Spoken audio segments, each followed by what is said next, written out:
Bienvenidos y bienvenidas un día más a nuestro podcast con Conexión Villaverde. Hoy estamos aquí con el episodio 5 y tenemos a un invitado que es Luis Sebastián. Ahora hablaremos un poquito más de él, pero antes, introduciros al tema. El tema de hoy es, lo que vamos a hacer es una exploración de cómo la biodiversidad es esencial para la sostenibilidad en áreas urbanas como Villaverde, obviamente, y qué políticas públicas están en marcha para proteger el entorno natural. Luis es biólogo, así que nos podrá aportar esa mirada más científica de ciencias naturales. Y bueno, nada. Mariano, ¿quieres decir algo? Bueno, sí, encantado de tener a un amigo como Luis en el podcast. Eso, muchas gracias Luis por haber venido.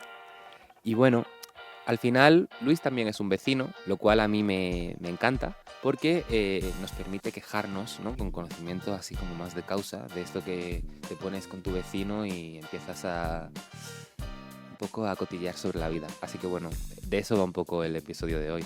Nada más que añadir. Gracias, Luna. Bueno, Luis, entonces, mira, empecemos por una presentación tuya, que es lo que es esencial para entender, tu aportación, que va a ser muy enriquecedora. Nada, ¿quién eres? ¿Cómo te interesaste la biodiversidad y su relación con la sostenibilidad? Y bueno, ya te iré haciendo otras preguntitas más según vaya surgiendo. Pues hola, soy Luis y soy un estudiante de cuarto de biología y pues actualmente me interesa mucho la biodiversidad y los temas de educación ambiental porque creo que es fundamental como ciudadanos que nos informen y podamos aprender no ya desde un punto de vista más específico como quizá un biólogo o una persona que trabaja con el medio natural, sino también como gente de a pie y gente que quizá no le interese profundizar tanto. Y creo que lo que más me gusta es poder transmitir conocimiento de una forma básica, sencilla para todo el mundo y que de esa forma pues podamos aprender todos y mejorar nuestro entorno. Me encanta porque además, no sé si ya viste nuestro episodio 1, que bueno, si no lo has visto no pasa nada, di que sí, ya está. Pero hemos hablado de que este es un podcast de inquietos, porque aquí cada cual que viene tiene una inquietud sobre el barrio, sobre lo local, sobre lo urbano, sobre la sociedad, sobre el medio ambiente, sobre todo, ¿no? Entonces me encanta que haya salido esto de tu presentación y también qué es lo que te haya llevado a estudiar lo que estudias. Yo creo que Mariano y yo nos vemos muy reflejados en eso, así que gracias por esta aportación. Y desde tu perspectiva te quería preguntar, como estudiante de biología, ¿cómo describirías la importancia de la biodiversidad en una ciudad como Madrid? Pues yo diría que es una de las cosas más importantes que se deberían tener en cuenta y quizá no se tienen, porque muchas veces pensamos que quizá qué importa quitar esta planta, este animal, o incluso cosas que no podemos ver como son las propias bacterias o incluso invertebrados pequeños. Entonces creo que es muy importante, sobre todo creo que lo más importante es que, aunque no lo parezca, influye en nuestra salud. Muy interesante, como he estado revisando unos estudios previamente y, por ejemplo, se estudió en centros escolares en los que los niños pues, gozaban de más diversidad de plantas o de hongos a las afueras del cole. Luego esos niños tenían menos problemas a nivel de alergias. Muy interesante. Qué guay. Entonces, no es ya solo que pueda ser a nivel visual, sino también a nivel de salud, que creo que es algo que nos importa a todos. Claro, de salud de nosotros mismos y bueno, entiendo también del medio natural de la ciudad, ¿no? Claro, sí, por supuesto. Una ciudad que no tenga vida, pues una ciudad muerta. Me llama la atención lo que dices, Luis, porque yo lo que observo quiero decir, tú me has hablado de una cuestión básica y yo lo que observo es justo el fenómeno contrario. Yo me acerco a un parque infantil de los nuevos que están construyendo ahora. El otro día en la clase de sociología urbana fuimos al parque que está en Río Rosas, que está encima del depósito de agua del canal Isabel II. Y me llamó muchísimo la atención que toda la zona infantil estaba, primero, que no había tierra. había un poquito, ¿no?, de esta tierra falsa que ponen, que le haces así con el pie y no se mueve. Y la mayoría era como una especie de goma espuma, que es verdad que, bueno, para niños más pequeños, quizá menos de 5 años, es interesante poner ese tipo de protecciones, pero el parque era hasta los 12 años. Entonces dije, wow, no hay ni un solo... Es verdad que por las condiciones que tiene ese parque específicamente, poner árboles muy grandes no es la mejor de las ideas porque debajo es el depósito de agua.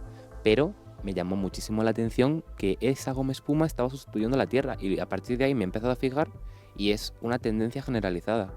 Ya los parques de tierra para niños como que, no sea que el niño se haga daño. No, sobre todo es que también hay un miedo generalizado hacia las bacterias y todo eso, que están todo el día con los niños que tienen que estar impulitos, y realmente lo que mi madre siempre me ha dicho es: tú coge frío, chupa tierra, haz lo que quieras, que eso luego para el sistema inmunitario viene genial, ¿no? Entonces también esto de la goma espuma es interesante porque también es como que protege al niño del contacto con la naturaleza, cuando en realidad lo que estás haciendo no es protegerle, sino es casi hacerle daño, ¿no?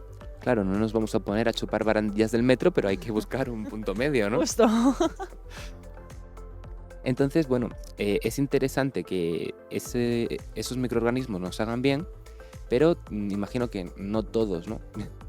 Efectivamente, no todos los microorganismos son beneficiosos, pero sí que lo que estáis comentando es cierto. No se recomienda que los niños estén en un ambiente tan sanitario, por decirlo así, porque al fin y al cabo, cuando somos pequeños, nuestro sistema inmune, básicamente, cuando somos bebés, donde recibimos anticuerpos es de nuestra madre, porque todavía no tenemos capacidad para generarlos, pero a medida que el niño va encontrando cosas del entorno, lo importante es que ese niño, además que tocar las texturas de los distintos elementos es importante a nivel cerebral, también es importante pues que el niño se meta las cosas a la boca, que claro, si se cae el chupete a la tierra, o sea, es más bueno, no peligroso, pero quizá a la madre le pasa más bacterias si se limpia el chupete así con la boca y se lo pone al niño, que si directamente lo coge y se lo da.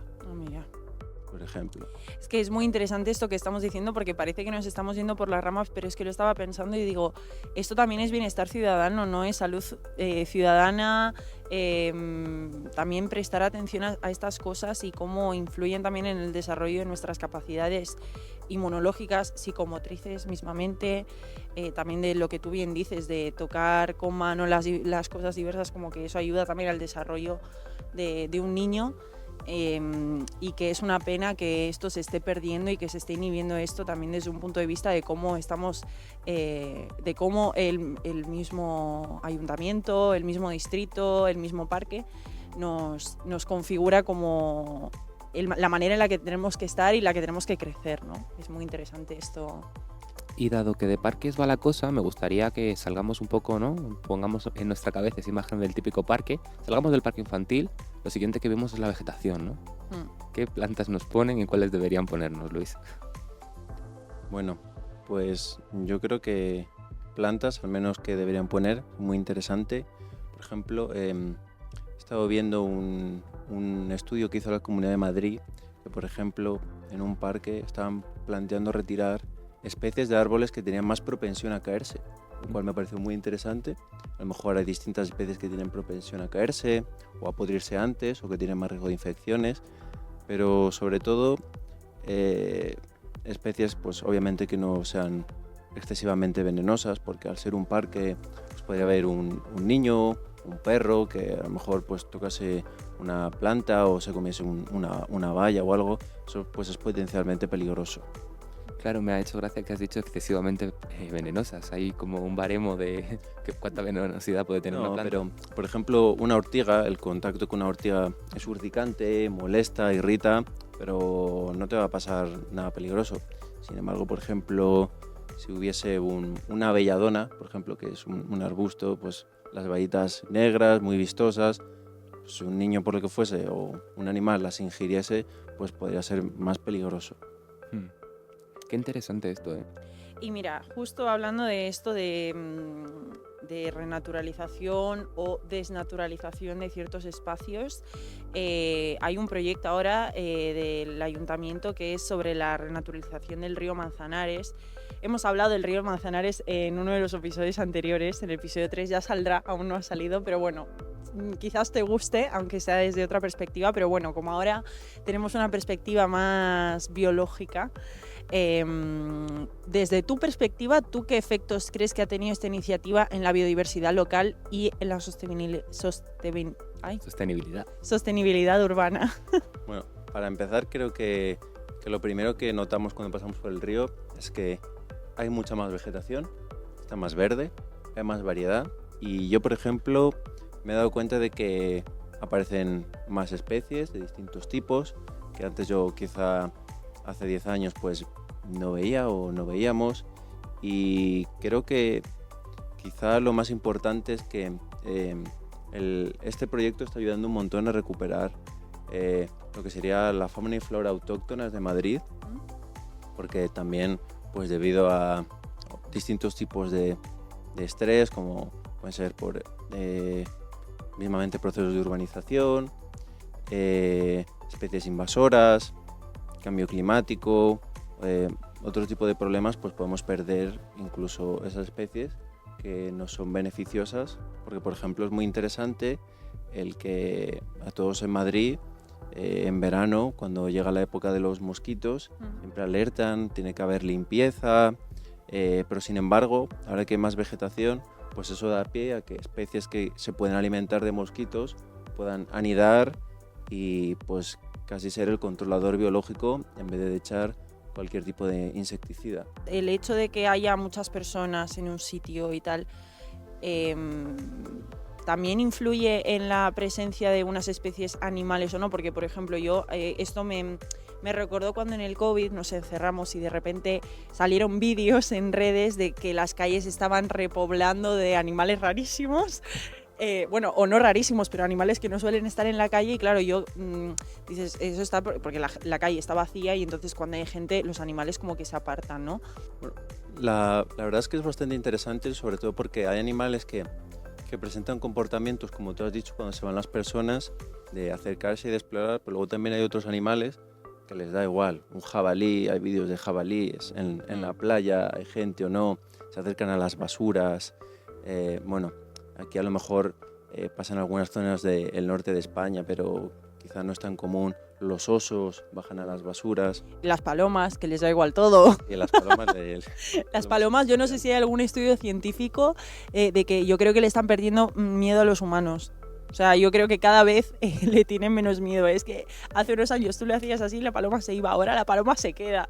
Dice, ya está, yo me quedo aquí. Yo quería llamaros la atención sobre un punto que me parece interesante y que de repente capaz que no hemos sido capaces de explicar. Hemos estado hablando de renaturalización del río Manzanares. Sí, pero renaturalización, ¿por qué? Quiero decir, ¿sabes? Como que hay una historia detrás y nada, como aquí el que se mete las chapas de historia soy un poco yo, lo siento, os voy a contar un poquito, si os parece. Nos situamos, bueno, siglo XVIII, el río de Madrid es lo que viene siendo un río, te vas al monte y pues un río, ¿no? Con sus meandros, sus márgenes, sus álamos, un río de toda la vida. En 1940 deciden construir 9 presas y canalizarlo, con esta idea de intentar tener pues, un río más como el Volga, como el Rin, un río europeo. Estas presas terminan abriéndose y en 2016 el ayuntamiento, con la acción de Ecologistas en Acción, decide que ha llegado el momento de renaturalizar el río, ¿no? Como de volver a esa esencia del río. Desde una perspectiva sociológica, esta idea de cómo las políticas públicas también van impactando de una manera decisiva en la salud de las personas y en esa relación con el medio ambiente, porque claro, ahora mismo nos vamos al río y es verdad lo que tú dices de la fauna, pero también lo agustito que se está, ¿no? Eso marca un cambio. Vale, han hecho este estudio para ver cuáles son los tipos de árboles más peligrosos para nosotros que se pueden caer y no sé qué. Yo digo, vale, nos queréis cuidar, pero a la vez nos seguís quitando vegetación cuando el cielo de Madrid está naranja. O sea, eso sí que yo no le veo ningún tipo de sentido. Nos quieren proteger de la naturaleza y no nos damos cuenta de que la naturaleza muchas veces nos protege a nosotros. Entonces, no sé, Luis, ¿tú qué crees? No, totalmente.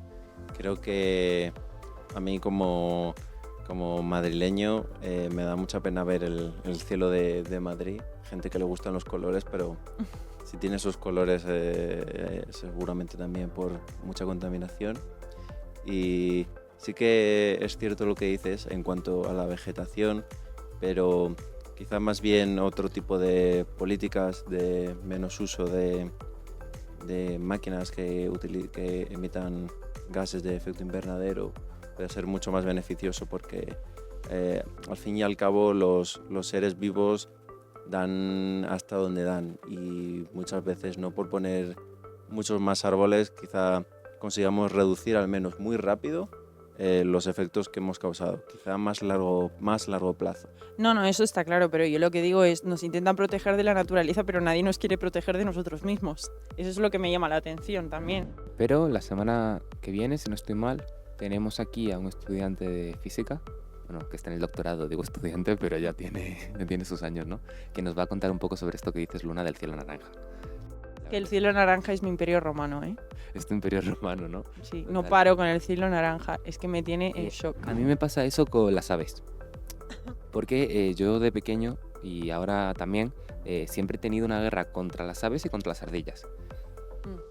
Primero por las aves, porque bueno, en el parque de al lado de mi casa estaba llenísimo de cotorras argentinas y era, bueno, más allá del ruido, sino la idea de que tú dices esto no tendría que estar aquí, o al menos yo considero que quizá no es el mejor sitio. Estas especies invasoras, las ardillas no, lo de las ardillas es una venganza personal por una nuez.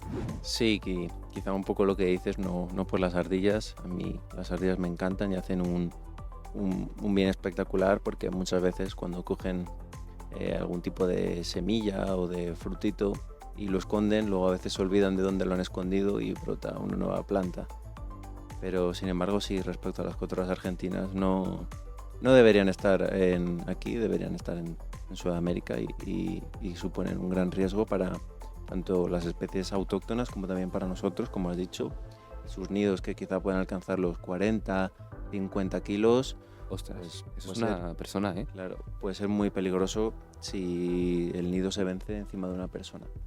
Hablando de fauna que llega, fauna invasora, fauna desaparecida también, ¿qué papel juegan tanto la fauna desaparecida como la fauna invasora en el equilibrio ecológico, en este caso de Villaverde y en otras áreas urbanas? Pues, por ejemplo, ya que estamos hablando de las cotorras, pues vamos a continuar con especies invasoras. Suponen, vamos por decirlo así, un rival más a la hora de competir por el alimento para otras aves, como pueden ser las urracas, los gorriones, incluso las palomas, que a la mayoría les gusten, a una poca minoría no. Entonces, lo primero es un competidor más.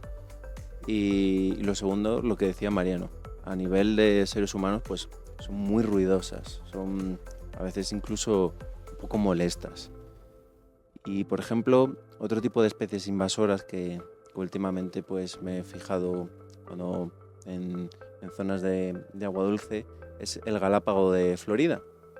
Esta tortuguita que cuando alguien se compra una tortuga tiene las chapetitas naranjas.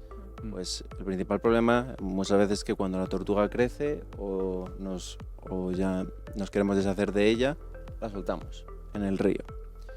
¿Qué es lo que pasa?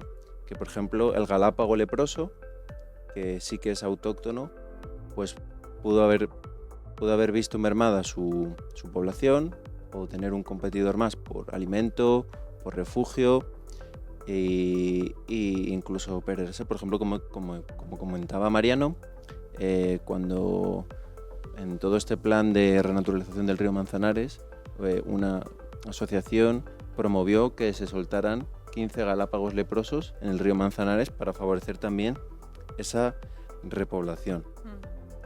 En cuanto al papel que juegan las especies autóctonas que pueden haber desaparecido o al menos haberse visto desplazadas, pues sobre todo papel, aunque nosotros no lo veamos a simple vista, pues cumplen factores vitales como por ejemplo pues lo que hablábamos, plagas de insectos, reparten las semillas por distintas zonas, que eso tiene una gran importancia a nivel de la planta, porque lo que le interesa a la planta es esparcir sus semillas.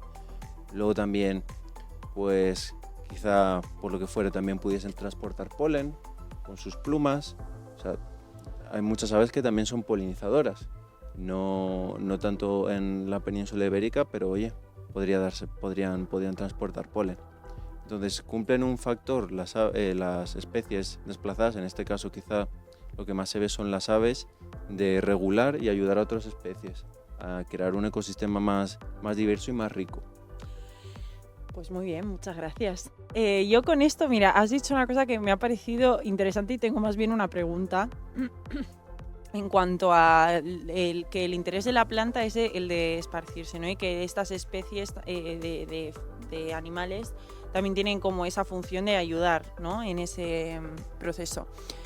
Esto ya es una pregunta, a ver, mi madre un día empezó a recolectar semillas de toda la fruta que comíamos porque decía, sí, porque cuando vamos por la calle tú la llevas en el bolso y de repente la sueltas en algún sitio y a ver si has plantado una planta para que vuelvan a crecer.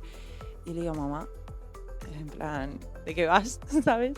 Y mi madre me dice, no, porque en un sitio de Asia se hace así, que creo que era Japón, para eso, como para ir repoblando. Y no sé si te parece algo útil, te parece algo peligroso, o te parece una buena idea y lo podemos decir aquí, de decir, ir tirando las semillas de las naranjas que os coméis por la calle, que igual nos viene bien. Me parece muy curioso, pero quizá en alguna zona en la que a lo mejor las semillas sean propias de la zona, quizá estamos dando un paseo por el campo y queremos recoger pues unas bellotas pues para pasar la tarde y repartirlas. Bueno, puede ser divertido. Quizá el problema que más le veo yo a las frutas es que luego para crecer y para desarrollarse necesitan mucho, vamos a decirlo así, como mucho mantenimiento, necesitan muchas cosas. Entonces quizá a lo mejor con mucha suerte crece una plantulita. Bueno, pero algo es algo, ¿no? Sí, por supuesto, sí. O sea, yo lo que digo es, yo que estás caminando, bueno, no te voy a decir por Gran Vía, pero por algún sitio en el que haya un terreno fértil y de repente tienes tú una semilla de manzana y dices, ala, y a ver si crece algo. Si se diese en las condiciones podría crecer un manzano. A ver, yo aquí no sé de biología, pero por lo que yo entiendo, yo nunca he visto un manzano en un parque de Madrid. No, pero a ver, la cosa no es para que crezcan manzanas, Claro. La cosa es para que crezcan un poquito más de hojas, Sí. ¿no? Que vayan como repuliendo un poco el aire. Más que nada es eso, porque al final como vamos quitando mucha vegetación, o sea, también hay que hablar de, que bueno, luego lo hablaremos, pero la importancia de los árboles también en cuanto al calor que hace en la ciudad. O sea, tú estás en Gran Vía, hay un ecosistema propio. Tú entras a Gran Vía y es que hacen 5 grados más que en el resto de Madrid, o sea, es que es una cosa impresionante. Y de repente te vas al parque mismamente del Templo de Devot. Bueno, sí, no me acuerdo cómo se llama el parque, pero Parque bueno. del Oeste. Parque del Oeste. Ah, vale. ¿Es el Parque del Oeste eso? Sí, es que es enorme. Vale, vaya. Vas al Parque del Oeste y de repente en verano se hace hasta ameno estar ahí, cuando en el resto de Madrid no se puede estar. Y eso también es bienestar para la gente que está aquí en Madrid en verano, que no se puede estar, hace un calor impresionante. Y la función que cumple el árbol, que cumple la planta, es muy, muy importante, porque realmente la diferencia de temperatura se nota. O sea, la sombra natural es que no es una sombra que te pueda dar cualquier tipo de otro, ni sombrilla ni nada. En algunos estudios se ven que se utilizan mucho las plantas de mucho follaje, pues como puede ser un árbol con una copa muy abundante, para disminuir la temperatura en algunos sitios de algunas ciudades, lo cual se produce por un fenómeno de evapotranspiración, en el que la planta en verdad lo que está haciendo es liberar agua. En este sentido, hay ejemplos internacionales a los que quizá deberíamos mirar y construir alternativas y caminos hacia esas zonas. Porque muchas veces sale el dato maniqueo la mayor parte del tiempo de que no, Madrid es la gran capital verde europea, ¿no? Pero hemos perdido 6.000 árboles en los últimos años. Ya. Y además el calor cada vez está peor. Entonces, bueno, hilo un poco mejor. Por un lado tenemos Medellín, que es una ciudad que está en Colombia y que en los últimos años ha logrado, a través de esa reforestación totalmente radical del espacio urbano, bajar y reducir, como comentaba Luis, creo que 1 grado se han quitado de encima, 1,5 grados. Que Una es barbaridad. muchísimo. Es muchísimo, o sea, 1,5 grados. Oe. Y luego, por otro lado, pues tenemos Madrid, que es una ciudad donde lo verde y los árboles están, como comentábamos ya en otro episodio, muy compartimentalizados, ¿no? Está la dehesa de Goyal, está el Plat y Castañal, ¿sabes? Pero, de hecho, a nivel interno, en el espacio urbano y urbanizado, realmente árboles poco, y los que hay o son unos árboles raquíticos. Yo me he dado cuenta haciendo este podcast que delante de mi casa hay un árbol que lleva 15 años sin crecer. Quiero decir, he crecido yo más que ese árbol. Pero mi punto es el siguiente: ese árbol no crece. Yo de verdad que lo estoy comparando, yo lo miro. Me senté el otro día un ratito mirando. ¿Le hablaste? Y digo, no. Igual es porque nadie le habla. Igual- Hay que hablar a las plantas, Luis. A ver, no lo sé, no sé si hay evidencia científica de que sea beneficioso. Y Mi madre les habla, las ducha, sus les plantas. pone música. Sí. Sí. ¿Para qué te voy a decir que no? Sí, sí. Pero eso todos, ¿no? Todos tenemos plantitas en casa y les ponemos música. No, es que mi madre tiene la foresta amazónica en casa. O sea, podemos irnos nosotras, que las plantas no se van a mover de ahí, ¿sabes? Bueno, Esto me llama la atención cuando voy viendo las terrazas, ¿no? Hay gente que son como la madre de Luna en el barrio, que tienen de repente unos rosales, unas cosas en la terraza que dices, madre mía, así da gusto.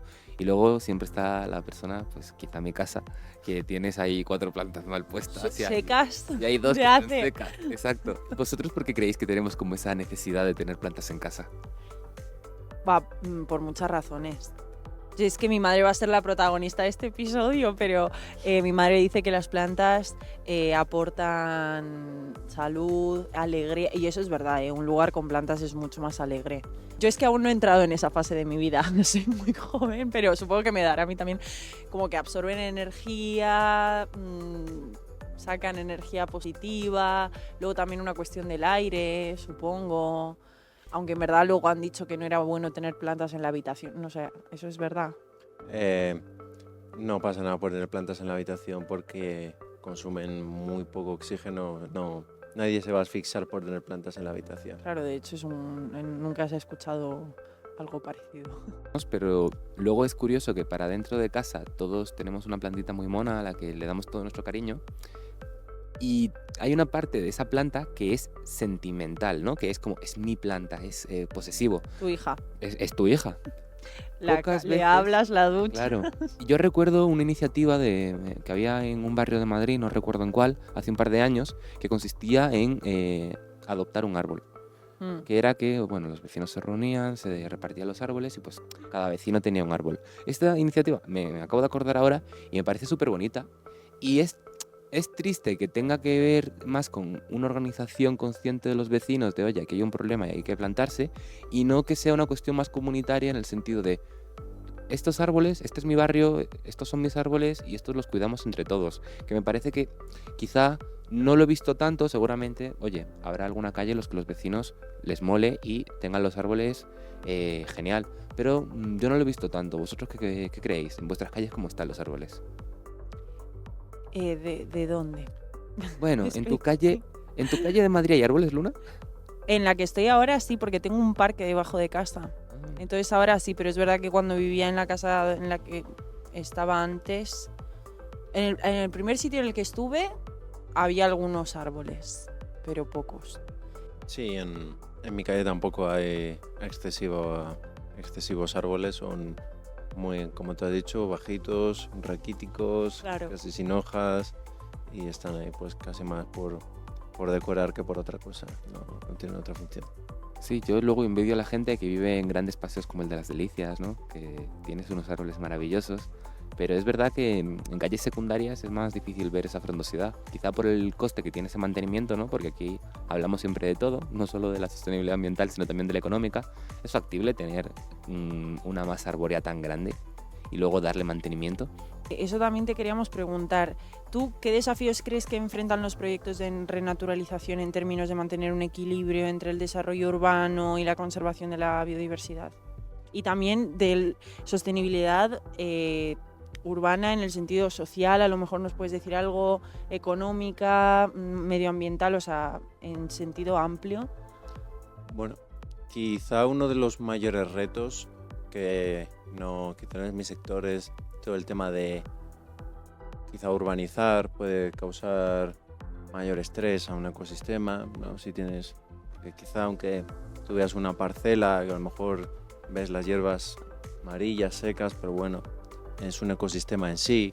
Bueno, actualmente hay, quizá en sitios donde hay más zonas protegidas, hay actualmente mucha más muchas más leyes, hay mucha más protección hacia lo natural, lo cual pues es beneficioso y necesario. Entonces, quizá los retos a los que te puedes enfrentar es cómo modificar el entorno sin quizá dañar toda su diversidad. Como por ejemplo, pues piensa que si vas a construir una torre, pues para para un tendido eléctrico, pues piensa por ejemplo a qué tipo de aves puede afectar.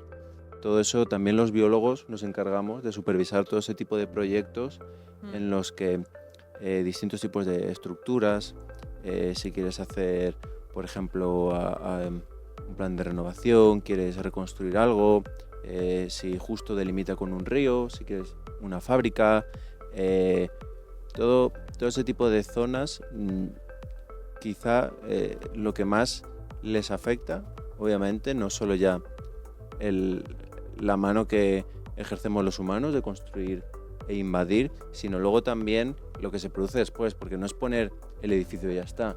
Luego vienen quizá aguas de desecho, más gases, las casas producen muchísimo calor, el gas, calefacciones, todo lo que producimos más después. Coches, seguramente. Claro, los coches. Sí. Y bueno, ya terminando con estas preguntas así como más específicas, bueno, luego tenemos más en verdad, pero en relación a las políticas públicas, ¿tú cuál es la que consideras más efectiva de las que se están poniendo en acto y más concretamente en Villaverde? Precisamente, empezando por Villaverde, como hemos estado comentando anteriormente, el Manzanares, pues es un río que también pasa por Villaverde. De las cosas más efectivas que se han estado haciendo estos años, yo creo que es trabajar en el Manzanares, no solo por lo que ha dicho Mariano, se está mejor, incluso al verlo más natural, yo tengo la sensación de verlo más limpio, de cuando sales, por ejemplo, por la mañana a correr fresquito, que no hay nadie, yo veo un montón de aves, ves un montón de vida, ves las flores. Podrías decir que igual de momento no, pero igual a largo plazo se verán mejoradas sí, las condiciones del distrito, ¿no? Por supuesto, seguramente, además de que quizá una cosa muy interesante que me parecía sobre trabajar en el río era que se quería dejar uno de los lados para el paso del público y otro lado se quería reservar a que no se podara, que no hubiera ningún tipo de acción humana para dar rienda suelta a la naturaleza y dejarlo pues por ejemplo para las aves si necesitan sitios con vegetación muy alta para dejar los nidos. Antes hemos estado hablando de especies invasoras, pues sería al menos intentar reducir, porque exterminar es casi imposible, intentar reducir el mayor número de daños posibles que causan a, por ejemplo, nuestras especies o nuestros ecosistemas. Y creo que se están tomando medidas, por ejemplo, contra algunos tipos de moluscos en el río que, por ejemplo, son bastante contaminantes y, por ejemplo, hay políticas de pesca y de caza contra especies invasoras como puede ser el cangrejo rojo americano y no sabría qué más decir, creo que esas son las principales. Pues muchas gracias, ha sido muy interesante escucharte. Ya te digo, nosotros partimos del total desconocimiento acerca de todo esto, así que estamos, no sé si, yo siento que estoy aprendiendo un montón, Mariano, ¿tú qué crees? Yo también, y sobre todo estoy poniendo orden a muchas experiencias que voy teniendo por el distrito y que quizá no lo veía desde un punto de vista tan biológico, pero que siempre es necesario saber tener esa mirada interdisciplinar.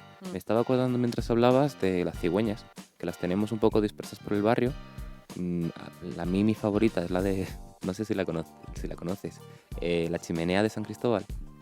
En la parte de arriba hay un nido de cigüeñas muy bonito. Sí. Pues estaba pensando en eso, ¿no? Y de repente te paras a pensar y te pones del otro lado y dices, ostras, que no solo somos nosotros. Y esa reflexión me parece muy bonita. Me pone triste ser yo siempre el que dé esta noticia, pero bueno, no tenemos mucho más tiempo. Muchas gracias, Luis, por haber participado en este episodio. Muchas gracias por traernos esa reflexión que me parece que sale desde la ciencia ciudadana, ¿no? Que es esta postura prácticamente política en la que la ciencia entra y dice, oye, que estamos aquí. Entonces, bueno, muchas gracias por escucharnos, nos vemos en el siguiente episodio y nada, eso sería todo. Hasta luego.